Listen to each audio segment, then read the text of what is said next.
What is your FICO score? Well, your FICO score is built up on a series of things, and it's important for you to know how to build your credit. Many of you want to learn how to build up credit, but let me tell you how simple it is. It's really two things that make up over 65% of your credit reporting. Let's start off with the first two. Did you know that it's the amount that you owe, which is the balance upon your credit, and the payment history that makes up 65% of your credit reporting? Two things make up 65% of your credit reporting: the balance that is owed and the payment history.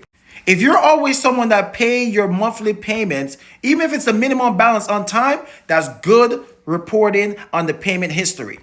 Also, the balance that is owed is also important to know. That's why it's important to pay down your debt so you can build up your credit.